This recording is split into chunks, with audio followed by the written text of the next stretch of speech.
ओम नमः शिवाय।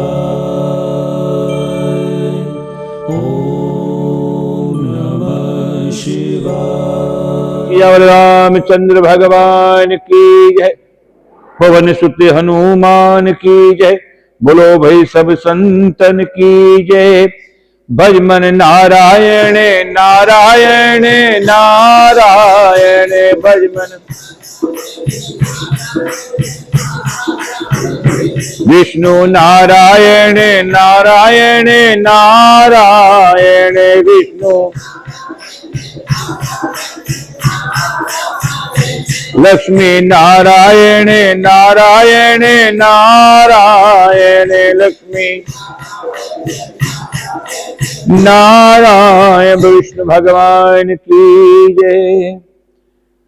बोले कार्तिक भगवान की जय। बोल तुलसा महारानी की जय। बोल गौ माता की जय। लिखवाओ से निज दया से सुंदर भाव बता कर कार्तिक मास 24वां अध्याय सुनो ओ सुधाकर। राजा पृथु ने कहा, हे नारद जी, आपने तुलसी के इतिहास की व्रत महात्म्य के बारे में कहा है। अब यह बताने की कृपा करें कि कार्तिक मास में क्या और भी देवताओं का पूजन होता है, यह भी मुझे समझा कर कहिए।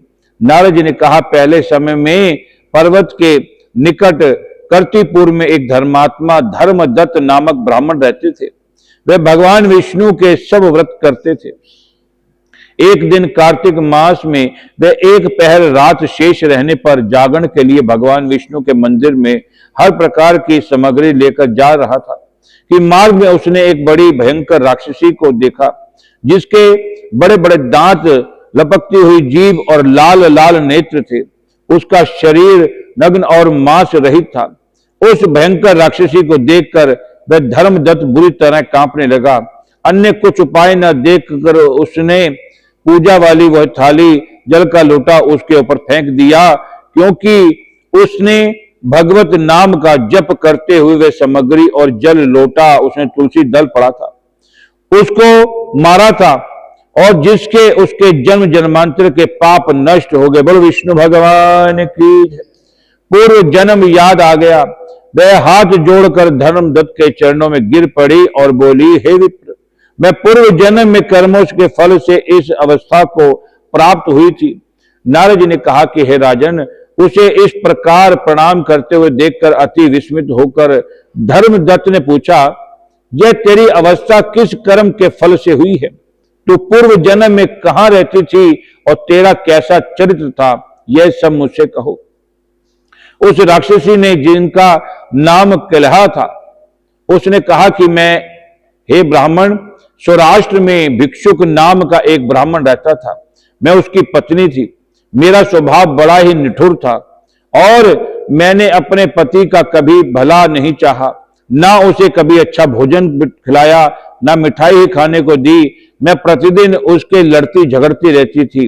मुझे इस प्रकार की झगड़ालू देख तथा नित्य प्रति कलह से तंग आकर मेरे पति ने दूसरा विवाह करके निश्चय किया। यह सुनकर कि मेरा पति दूसरा विवाह से पहले ही विष खाकर आत्महत्या कर ली, मेरी मृत्यु के बाद यमदूत आए और मुझे गदा से मारते हुए यम के पास ले गए। यमराज ने मुझे देखकर चित्रगुप्त से पूछा, हे चित्रगुप्त, इसने क्या कर्म किया?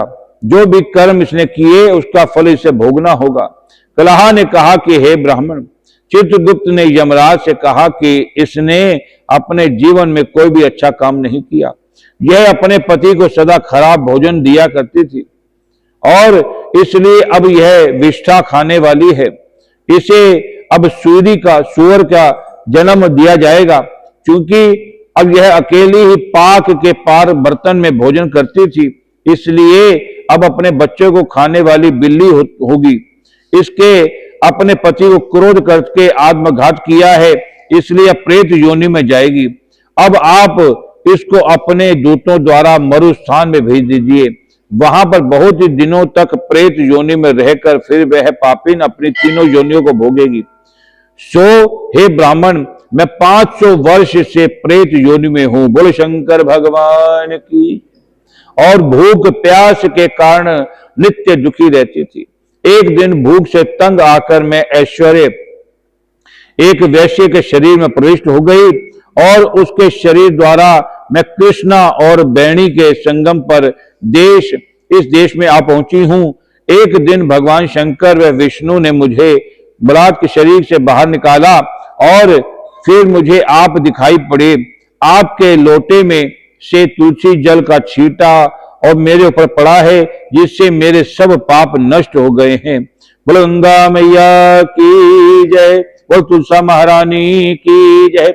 हे द्विजोत्तम, अब आप मुझे यह बताइए कि आगे होने वाली तीनों योनियों में और इस प्रेत शरीर से किस तरह मेरी मुक्ति होगी।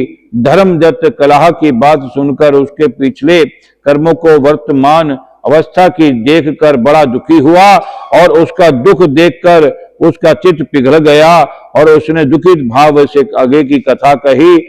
आज की कथा यहीं विश्राम होती है, कल फिर इसका विस्तार पूर्वक कहा जाएगा। भज मन नारायण नारायण विष्णु नारायण नारायण लक्ष्मी नारायण नारायण नारायण भज मन नारायण विष्णु नारायण नारायण नारायण। बोलो विष्णु भगवान की।